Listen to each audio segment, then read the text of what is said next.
Good morning. I'm Gary Morrison. I'm here with David Merrill.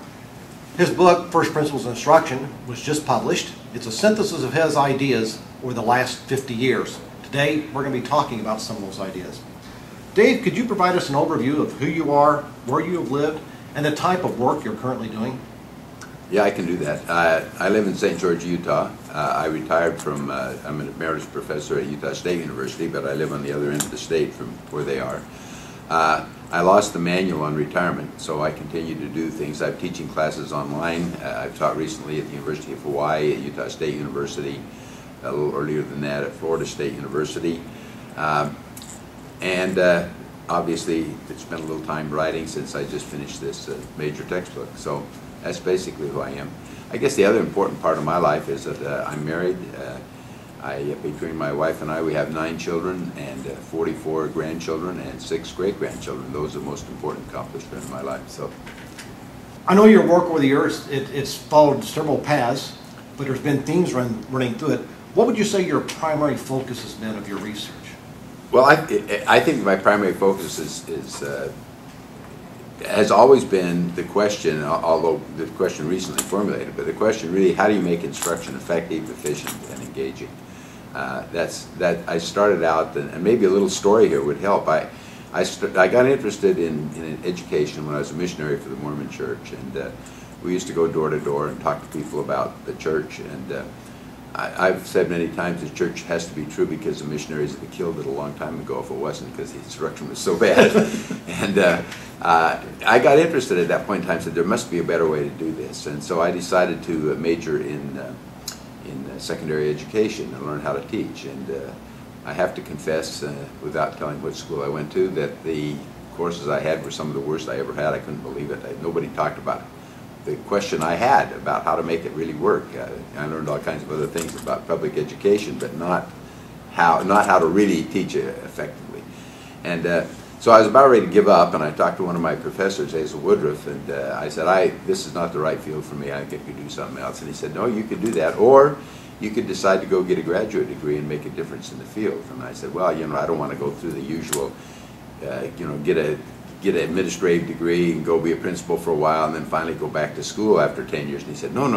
He said, right now, there's NDEA fellowships available. This was in 1960. He said, there's NDEA fellowships available, and you could probably get funded to go to school, and here's some schools you might apply to. So, not being one to run away from a challenge, I said, okay, I'll do that. And so I applied and got accepted. I accepted the position at the University of Illinois in Champaign-Urbana because they offered me the most money, the absolute wrong reason to accept a graduate degree. But it turned out very serendipitously, there were wonderful professors there. And and I'm sorry this story is a little bit long, but it answers your question, and it'll probably answer some of the others we have here today. But as I got ready to go to grad school, I got accepted. I was very excited about going to school. I went to check with the registrar, see if I was going to graduate okay, and they said, oh no, you're short 2 hours of math credit. Because I had had an engineering degree early on, so I had a math minor and a psych major, and I said, oh my God, I haven't had mathematics for 4 years. What am I going to do, you know? So I tried to find an online course. There wasn't any in those days, of course. I tried to find a home study course. There wasn't any in those days that I could find. All the courses in mathematics looked extremely difficult, and I finally found a course. I went to the bookstore and found this little book, only 96 pages long, written by a guy named Levi, and the book was called, or the course was called Math Theory, I think, something like that. Anyway, I said, well, maybe I can take this course. So I went to the course.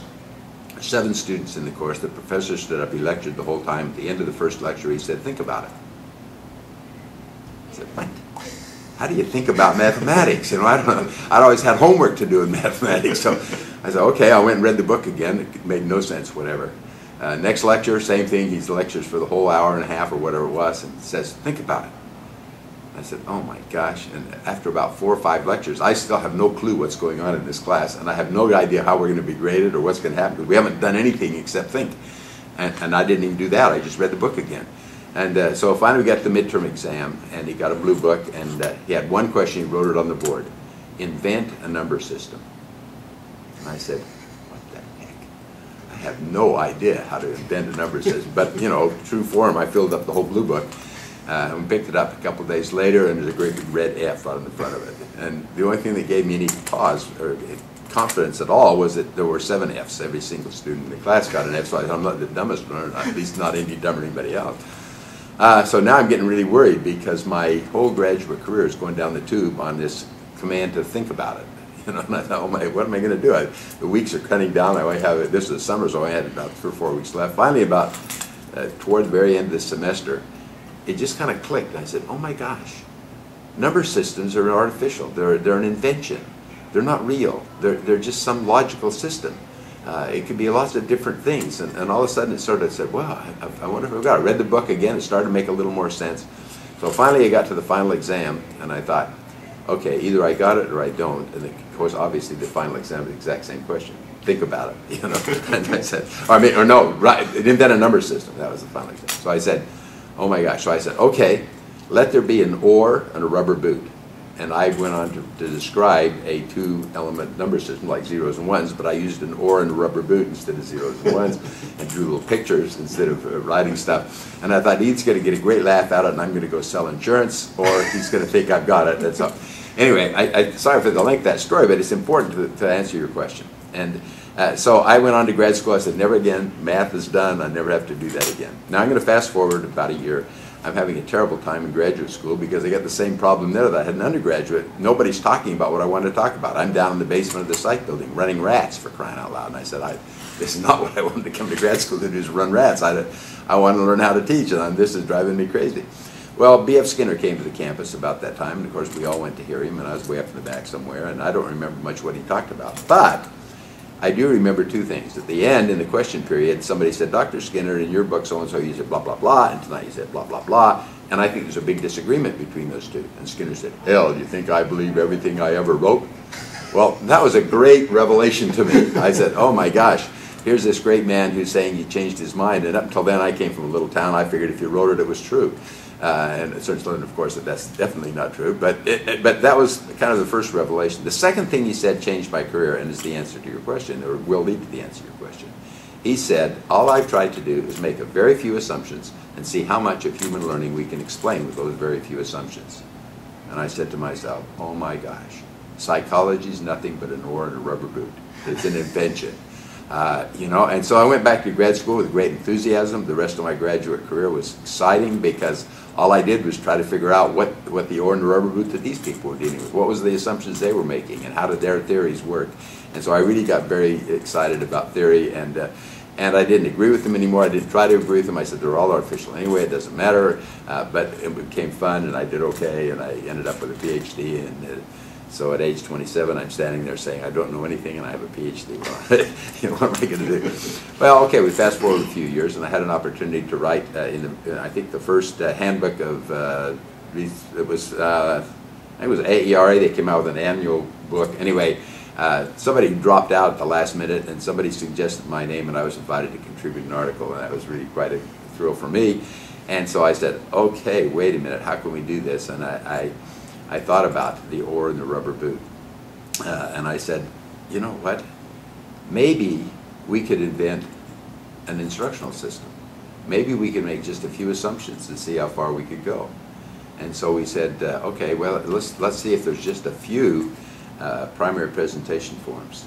Now, back up just a little, my father was an artist. When I was growing up, I always wanted a big box of crayons. He was poor.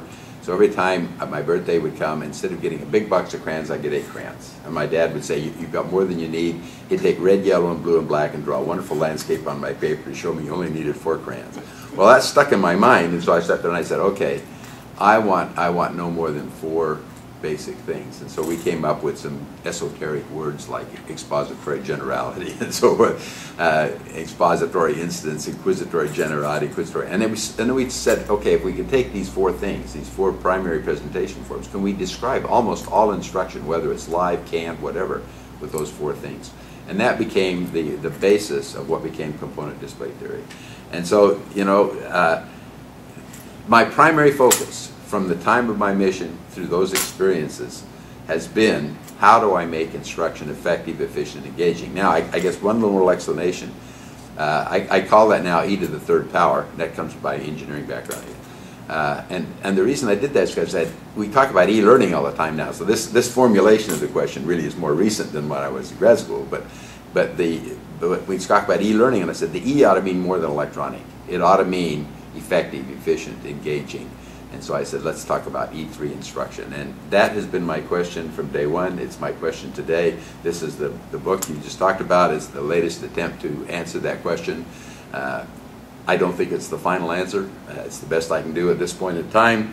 I have one hope for the book, and that is that it stimulates thought and discussion, and that people will disagree, and that somebody else will come up with a better oar and a rubber boot. Very interesting. We were talking the other day about your early days and having ARPANET and communicating, but not really knowing what to do with it. And you're one of the early pioneers in our field in computer-based instruction. And component display theory was one of those early papers I remember reading in grad school and kept with me several times, referred to on. At the time, I remember reading those, and you had big expectations for computer-based instruction. Here we are 40 years later from when you started doing that work. Have your expectations been met, exceeded, or have they failed? And could you explain why? Yeah, well, when we were working on computer, Larry Stahler was my major professor. He was one of the very, very, very early pioneers in computer-based instruction. He wrote a book for, I think, NSF, and just a little pamphlet called Teaching Machines. And it was not about teaching machines as we came to know them after Skinner. It was about computer-based instruction. And he talked about it was a very, very, it still is, a very insightful, nobody has yet built a system like he described. But I got involved then in computer-based instruction as a graduate student. We had our own computer. There were 7 of us in the program. We had our own 1620 computer. The 16, by the way, stands for 16K of memory, and the thing was as big as a desk. And it was a card punch machine. The computer was fast enough. It was the key punch machine that was hard to get to. So we were playing around with computer-based instruction. And the very first system we worked on was called Socrates. It was a rear projection microfilm reader that we took this little computer and inserted it in between the buttons so that the computer controlled the moving of the film rather than the buttons on the machine. It was really a kludge. I'm probably one of the 3 dissertations that was done using that machine before it died ignominious death. But we sat around, and it was costing us at that point in time about almost $4 to $5 per hour per student just for the machine time, let alone anything else, any of the development time.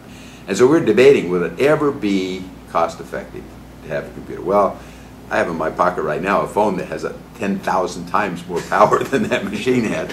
And you know, the technology has just gone really crazy and really great. But we were thinking, you know, we were saying, and Larry Stahler was a great visionary, and we were saying, you know, all instruction is going to be on the computer here in just a few years. And in a sense, that expectation has been realized.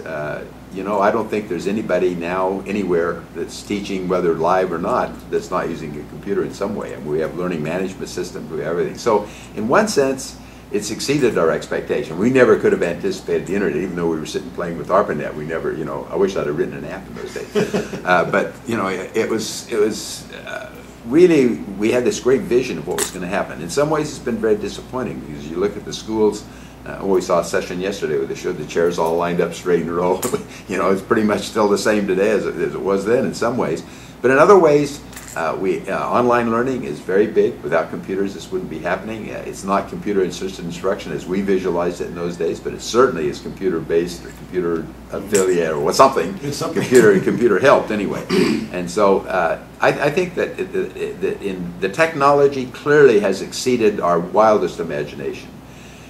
My big disappointment is that along with the technology, the underlying instructional theory, the underlying instructional design has not kept pace. If anything, I think what we see now in terms of online instruction is not as good as what we were producing in the 70s and 80s in our computer-based instruction, because we were spending a lot of time on design and a lot of time on instructional strategies.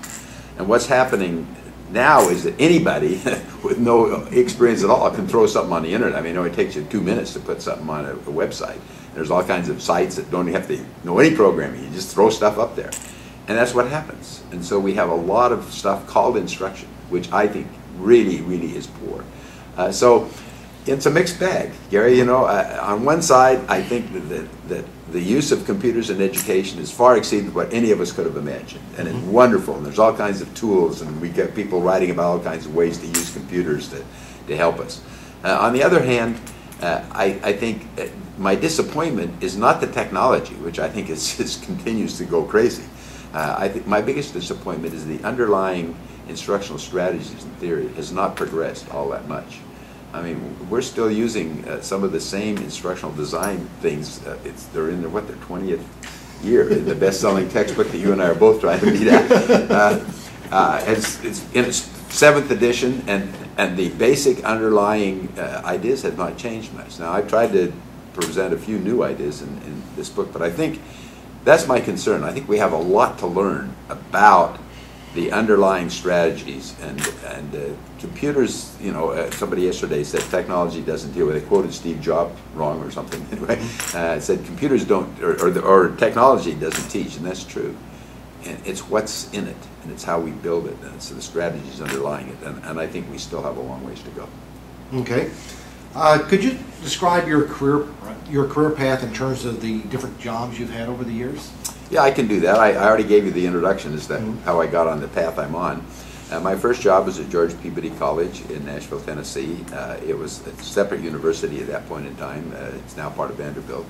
That was a wonderful experience. I had an opportunity to do research and only had to teach one class a semester. So I started out in not all young assistant professors have that opportunity to really start out in a research career. So I played around with a lot of ideas and a lot of things at that point in time. I went from George Peabody to Brigham Young University, where I spent a year. And in Brigham Young University, I was in a program where they were playing around with continuous progress secondary education. You know, let's not have courses, let's not have periods, let's let students move at their own pace. A very visionary man that I worked with there, and that was kind of a fun experience. And then I had an opportunity to go to Stanford. I went to Stanford as a visiting assistant professor, which is 3 notches below a graduate assistant at Stanford University, and I spent a year there in the R&D Center on teaching. But I wanted to be in the R&D Center on computer-based instruction, which was Pat Suppi's, and that was in a different group, and the two groups were sort of fighting with you. So I spent a year at Stanford, and then I decided that I didn't want to have a career there, much to the consternation of my chairman and the dean at Stanford, who said I was punting my career to leave Stanford. But I said, yeah, I looked around at people that had been there their whole career, and they were still being treated as students, even though they had full professors. I don't want to do, there's too many big people. I want to go somewhere. So I went back to BYU, and that turned out to be a good thing. At that point in time, about a year after I returned, Darryl Monson, who was an assistant vice president, called me in his office and said, I want you to start a media research department. And I said, I don't want to do media research. I want to do learning research, instructional research. And he said, well, so what is that? And I explained. He said, okay, then start an instructional research department. And I said, okay. So we started the Center for, what do we call it? Let's see, Instructional Research and Development, I think, IR&D. And he said, here's money for 2 full-time PhD level people. Here's a full-time secretary, and here's a chunk of money to get you started. Well, as a young guy, assistant professor, I couldn't turn that down. I said, this is fantastic. And we started the program at Brigham Young University. And Harvey Black and I, along with others that were there, began the program that's still going at BYU. That was a fun part of my career. Harvey and I talked about that as the Camelot days. We had a wonderful time doing that. And some of our students turned out to be some of the leaders. Charlie Reigeluth, everybody knows, was a graduate of that program. Bob Tennyson was a graduate of that program, and numerous others. Those are probably best known in our field, but numerous others. So that was a really fun experience. As in Camelot, there's always something that happens that kind of destroys the beauty of Camelot, and in my case, that was the case as well. I won't go into the details of that, but I decided that Brigham Young University would no longer meet my needs, and I left. First worked for Courseware Inc., a company that we had started to do instructional design. I was the R&D director, vice president of that company for a few years, and then I moved to California, where that company had located, and realized, being in management, realized, I had not paid much attention to the books before that because I was doing the R&D and they were down there running the company. And when I got down there, I started to look at the books and I said, we're bankrupt, we're going to be gone. And so I got really nervous, and I called Dick Clark, who was at the USC at the time, and I said, Dick, I need an academic appointment, so give me a job at USC. And he said, okay, I'll work on it for the next couple of years. And I said, no, I have to have it by September. And he said, Dave, this is USC. You are not going to get a job by September no matter what. I said, somebody's sitting on a position. Find me a position in there and I'll come in as assistant visiting professor or something. Which happened, which is a miracle, really. I went into the curriculum and instruction department, much to their consternation. And the only reason is because the dean looked at my resume and said, whoa, this guy's really productive, we want him. And he told him, you will take him. And so that was kind of an uncomfortable fit, but I had a good time, wonderful people that I worked with. And then the next year was moved over into the technology department there at USC. So I stayed there for 9 years, had great experience there in LA. But then I told because I couldn't live in LA with all my kids, I had 6 kids, we lived clear down in Orange County, and I was commuting, as I told people, 2 to 5 hours a day. And I said, this is not going to work. And so I told my wife, I got to find another position. And she said, oh, don't resign. Anyway, about that time, I was offered an opportunity to go to Utah State University, and I told them, there's no way I'm going to Utah State. I've been here on a site visit. I know what your salaries are, and I'm not going to accept that kind of a salary. And so, but they persuaded and played it, and they did a very tricky thing. They had me give a talk, and there were about 25 doctoral students in there. I'd never seen that many doctoral students in one room. And every one of them had read every paper I'd written in the last 3 or 4 years, and the questions were fantastic for about 2 hours. It was the single best presentation I ever was in, and they really had prompted, and it sort of hooked me, and I said, oh wow. I found out that they'd dragged graduate students in that had graduated and everybody for that meeting. But anyway, I decided to go to Utah State, and I spent the next 17 years then at Utah State. Also a wonderful experience. I loved Logan, loved it there. And that's, I had an opportunity then to go serve as a missionary for the Mormon Church. Now, our missionaries aren't just proselyting as a senior person, retirement age person. There's all kinds of opportunities to serve. And in my case, they said, we want you to go to BYU, Hawaii, and we want you to help the faculty put courses online, which is right down my alley. And so I said, great. And so I wanted to do that, but my dean said, no, we're not going to give you leave. I wanted to leave and wanted to come back. And he said, no, we can't give you leave to do that. And I said, why not? I'm doing education. Well, no, it's a religious assignment. We can't do that. And I said, okay, thank you very much. It's been a pleasure working here. And I retired at Utah State.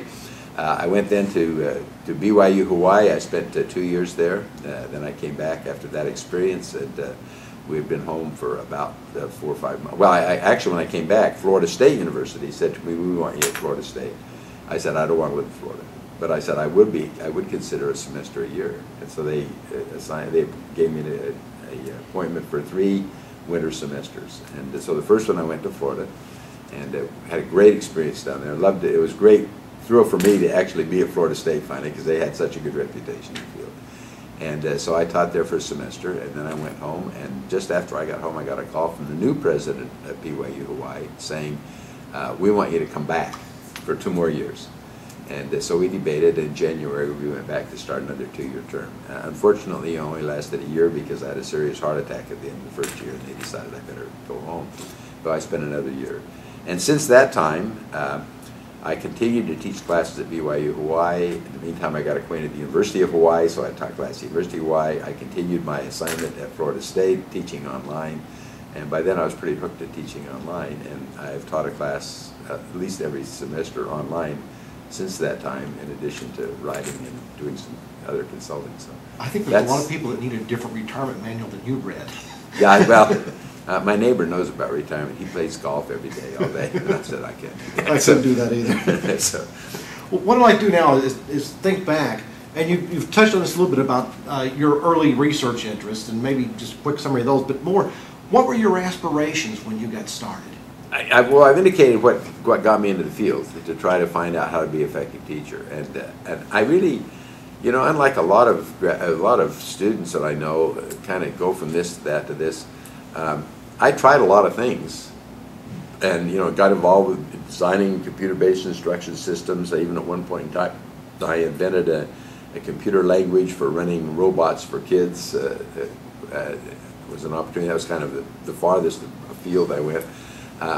But underlying all this, I really have had one question, and it's been, I think, probably helped my career. I'm not sure it's what everybody ought to do, but I really have not floundered around very much trying to find what to do.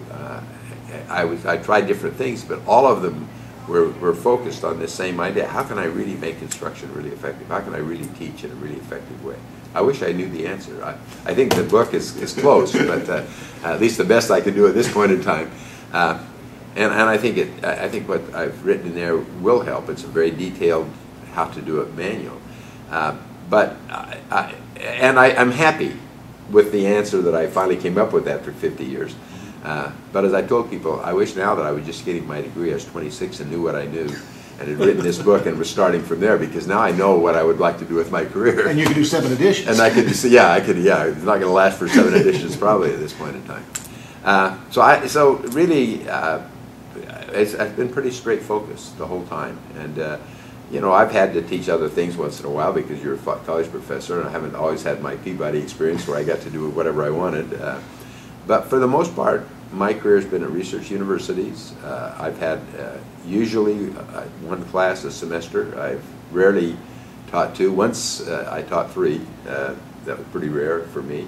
So I've had a research appointment most of my career, and that's been a wonderful opportunity to write and do research. Now, we've done a lot of things. We went through $5 million worth of money from a company in Germany when we tried to design what my students called the moonshot. We tried to design an intelligent computer-based instruction system, and we made some progress on that before that company went bankrupt, not because of us, because of somebody else. And so, you know, we've done a lot of different things, but in all of those things, in inventing a computer system and designing an ID expert, and all of it has been focused on how do we make instruction effective. I've been very interested in computer-based instruction. I think that it's much more powerful than people talk about.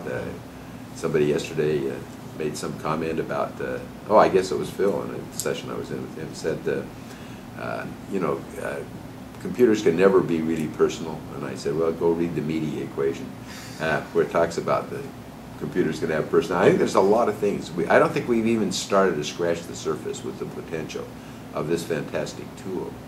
But again, my interest has not been in the tool per se, but always in what's the strategies that we can implement with this tool. And if we don't have the right strategies, it doesn't matter. Okay. You mentioned earlier that you kind of had your aha moment when Skinner indicated that he changed his mind. Is there any place in your career where you had a similar shift, maybe, either major or minor, in terms of the way you were approaching instructional effectiveness? Not that changed my direction. And maybe this is another question you have later, but there were people and experiences that really changed my direction. Skinner was probably the first big aha insight that I had. My mentor, Darrell Monson at BYU, when he asked me to start the media research or instructional research department, he was a fantastic person. And one of my other aha moments is he said, you know, the church has a lot of money. BYU, by the way, is a church-sponsored, and Mormon church-sponsored school. And he said the church has a lot of money they put out for doing research in our area. And he said, I need you to, this is very early, I just started work with him. He said, I need you to write a proposal so that we can get some of this money. And so he mentored me a little about how to write the proposal, and I did, and I took it to him, and he said, no. So we went about 3 weeks back and forth, you know, each Thursday I met with him, and finally about the 3rd week he said, okay, that's good, we've got it. He said, I'll take it to the vice president, he'll sign off, and then we'll send it to the church. And so I go in the next Thursday anxious to hear what had happened, and I said, what happened? He said, oh, he said no. He said no. I said, yeah, he said no, we're not going to do that. I said, oh.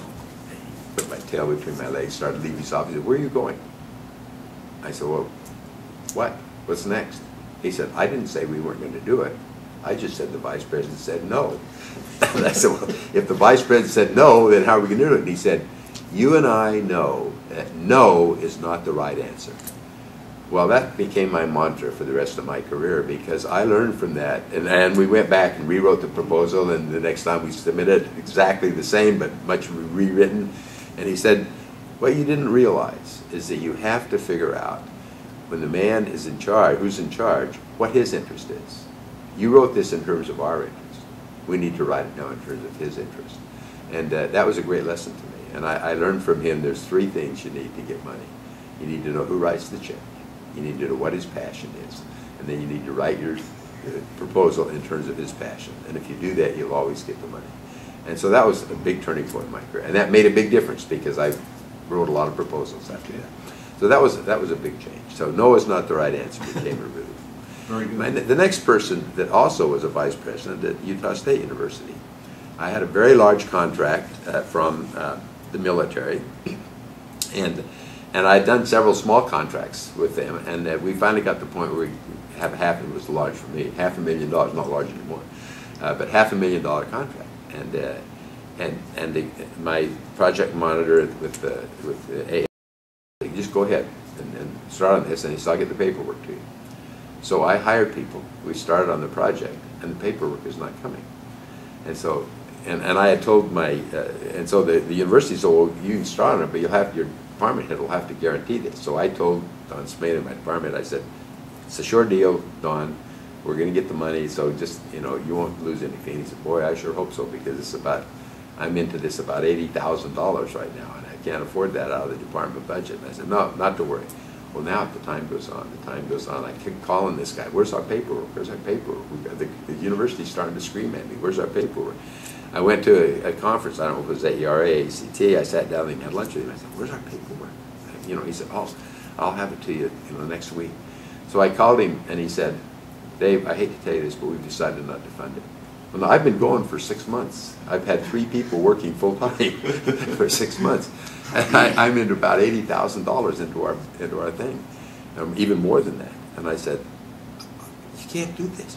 I thought my career's over. I'm done at Utah State. They're going to fire me, right on the spot. I don't know what to do. I went for a long walk the morning after that. Oh, I was really beside myself. I figured, they're going to take it out of my salary. What they're going to do, I knew the department could afford it. And so somebody said, well, you need to go see Bart Jensen, who's the research vice president. I said, you kidding me? That's the last person I want to go see. I just lost $100,000 or more for the university. You want me to go see it? No, you need to see him. So hesitantly, I made an appointment, and he said, I'll meet you for lunch today. Meet for lunch, and he said, he started the conversation by saying, I understand you need a little money. And I said, well, I don't know what I need, but I said, I know that they backed out on my contract after giving me verbal okay. And he said, so how much do you need? Well, I said, I had really, he said, work it out and be in my office at 8 o'clock in the morning. And so I went, and so I did. I said, well, I'd like to keep these 2 guys that I hired full-time on, and I'd like to, I need a little bit. And so I went in and handed the budget, and I said, but I haven't got any other prospects. I don't know where I'm going to find. And he said, why do you think we hired you? You're going to find the money. This is not a big deal. He said, here's the account number. Use this until you get another contract to cover it. And and I learned from talking to other people that was his modus operandi. He was a guy that believed in making things happen. So that was the third kind of really helpful thing in my career. So I don't know if they even answered your question, but those are they weren't conceptual ideas. They were more mentoring me in how to be a researcher, how to be a scholar. They really helped me. Those are the 2 of the people that really made a big difference in my life, because then I went back with enthusiasm and confidence and moved forward. So sure. Okay. Well, over the last 50 years, you've seen a lot of you've seen our field evolve from the very beginning to where we are today. Could you identify, I don't know, 3, 4, 5 ideas or trends that have you seen as major impacts in our field Absolutely. at that time? Graduate school, the first 2 years was behaviorism. They were dyed-in-the-wool behaviorists. I worked with Richard Anderson, who was on my committee. Richard Anderson had just, as a brand new assistant professor, come from Harvard working with Skinner. He was a dyed-in-the-wool Skinnerian at that time. He evolved out of that after. Everything was behaviorism. I remember one of the assignments I had was to work out how somebody learns the concept green with SR bonds. That's a terrible assignment, which today I still have no clue, you know. So that was very big. But at the same time, David Ausubel was on my committee. David Ausubel was, I don't know how to characterize him exactly. He's a really esoteric guy. But, you know, he did the, what do you call it, the psychology of meaningful learning or something. That was very influential. And so, and cognitive psychology was just coming in. So I was right, my graduate program was right on the cusp where behaviorism was right at its peak and dying, and cognitive psychology was coming along. Gagné's book, I read the Conditions of Learning in manuscript. One of my professors was a reviewer for that before the first 1965 version was published, and he handed it to me to read. That was my beginning, my relationship with Bob Gagné, who is the other greatest influence. I think you're going to ask that later. And I wrote Bob Gagné, and I said, you just wrote the book I wanted to write in my career. And he said, are you coming to APA with somewhere? And I said, yes. And he said, then meet me for lunch. And so that was my first opportunity to have a one-on-one. He came. He was one of the 3 people that listened to my presentation on my dissertation and stayed after for about an hour and visited with me, and that started our friendship and relationship. So I forgot the question. The trends. So that was the first big trend was to watch the evolution from behaviorism to a cognitive approach to wild man constructivism, you know. And it's not leveled off a little now, not quite so crazy. But I went through all of that. In my own kind of theoretical position, I always told people I tried to tiptoe through the isms. I tried not to identify myself as a behaviorist or as a constructivist, or certainly not a constructivist, or even a cognitive psychologist. I said, I'm more interested in the underlying principles, not the theoretical explanation at that level, the psychology level. Certainly interested in theoretical explanations, but not at that level. So that was one big trend. In terms of the technology, everybody had a video lab, a video studio and that was right at the height of educational television. It was really big at the time I got my degree and shortly thereafter. So everybody had television. That was kind of the big thing. Shortly after that, we had teaching machines that kind of came and went before you blinked your eye. But I was very big in teaching machines. I actually built a homemade teaching machine that I used for several research studies at George Peabody. So I thought that was a very good way to go. Obviously, my dissertation was on the Socrates system, which was a computer-based teaching machine. So I was very fascinated by that whole idea, and still am. But you know, but that's evolved. I mean, the technology, that just goes. You know, it's crazy. Every week now, there's a new thing. So, so I've seen that evolution and its involvement. I think those are the 2 biggest changes in terms of what affected me. The theoretical change never really affected me much. I haven't really changed much my orientation.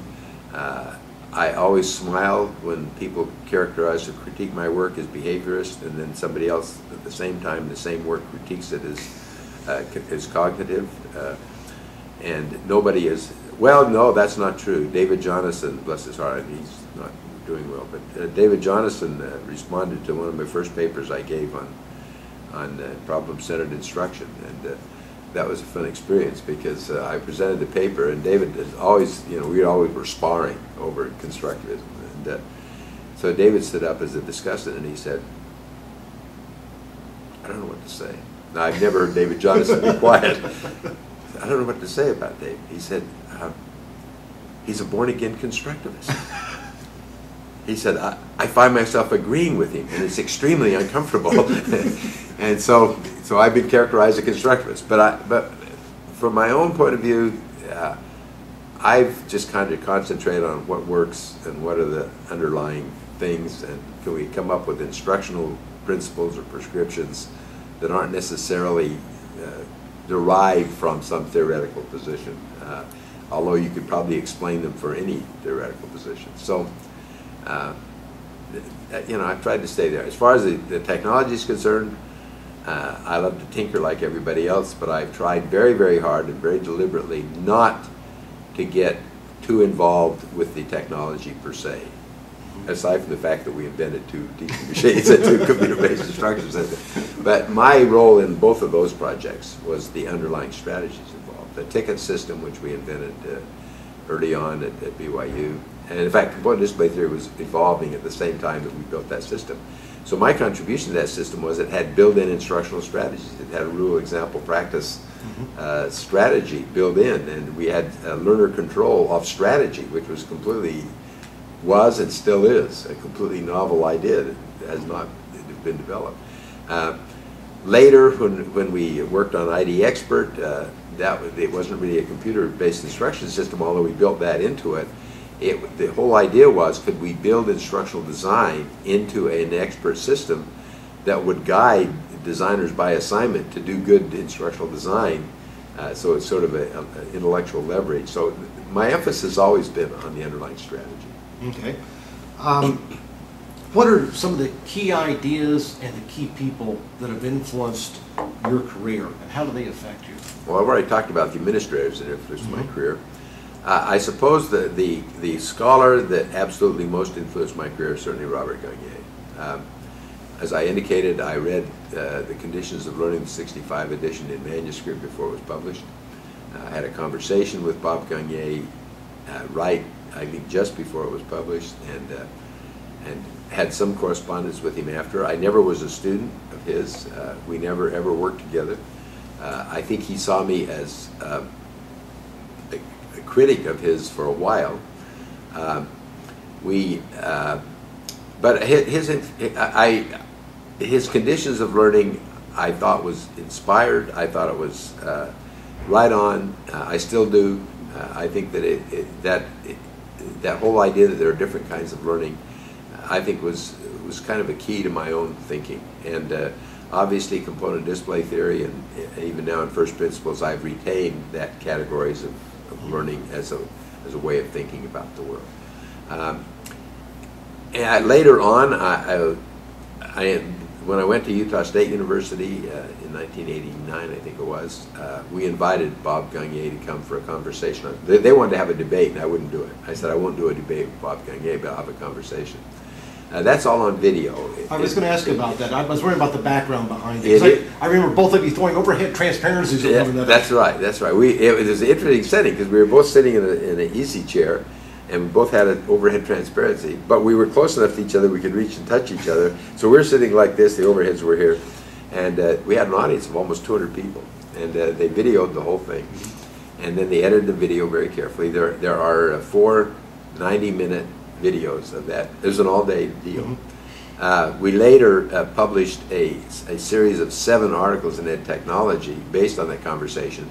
But as I told Marcy Driscoll yesterday, because she was asking about that series, I said any resemblance between the Ed Technology papers and what we actually said is coincidental because Bob edited them very carefully, and when he edited things, it really changed a lot. But that was kind of a highlight of my career.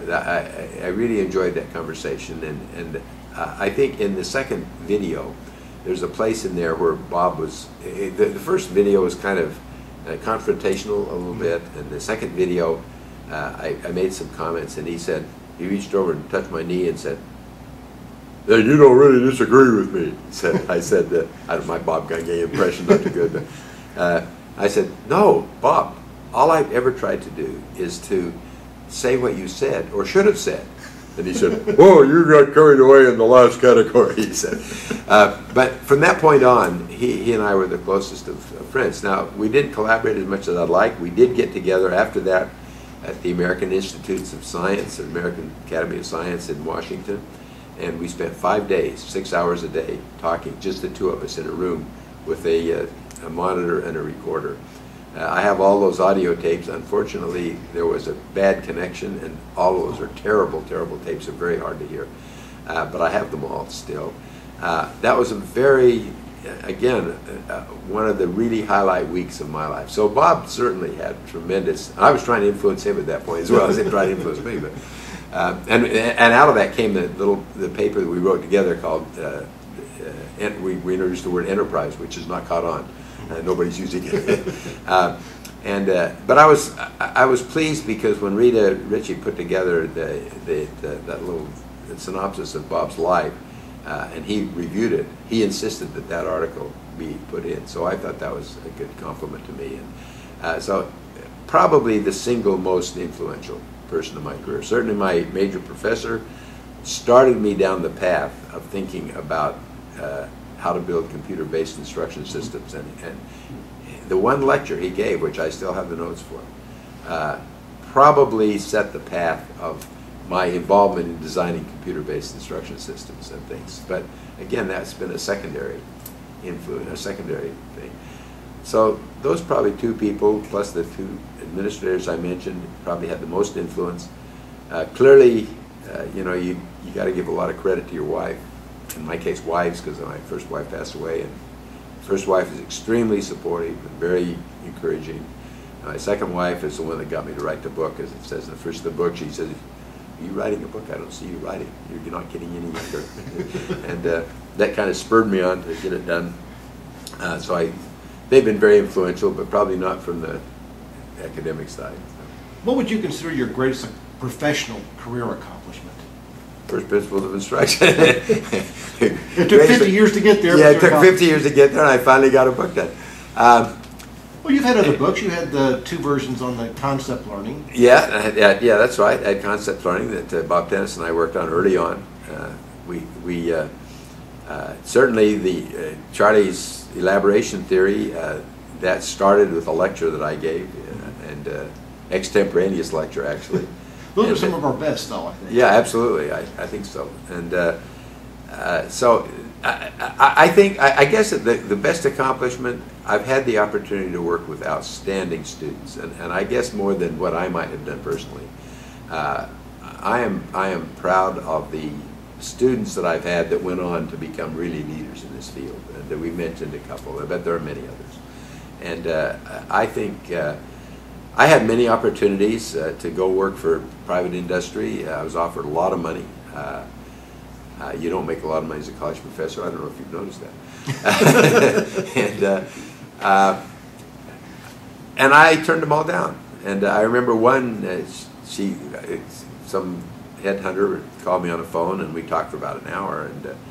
And I asked all about the position and who the people were, and I just find out as much as I could. And when I got done with that, I said, "Well, I don't think I can accept the position." And she said, "Well, you didn't even ask me about salary." I said, "Oh, what's the salary?" And she said, "Well, it's 6 figures, and the first one's not a 1." And I said, "Oh," and then I couldn't possibly accept it. And she said, "Well, I don't think I can get any more than that." And I said, "No, that's not the problem. It's too much."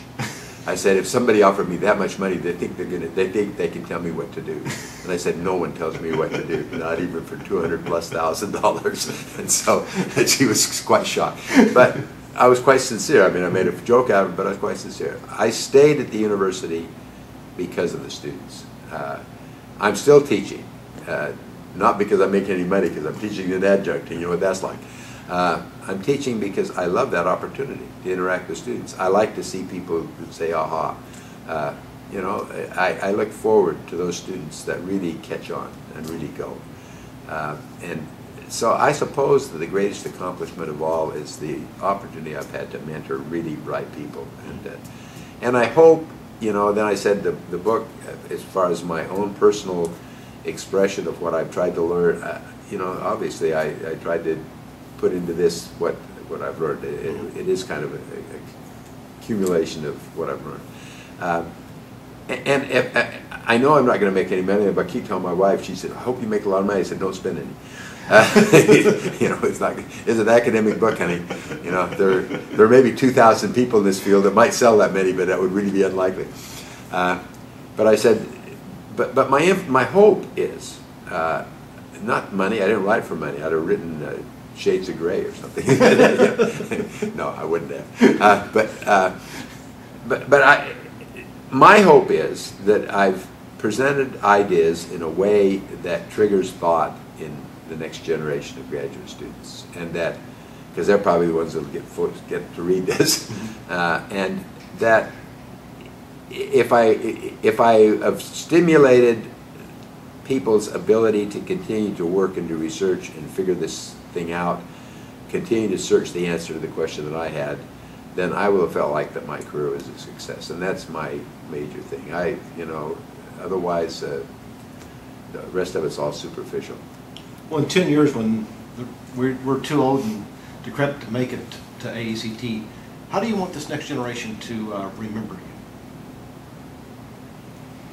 I don't know. I suppose they'll remember me how they remember me, but I've tried always to be, kind. I hope that I haven't been seen as unkind, or I have definitely been on the side of the student.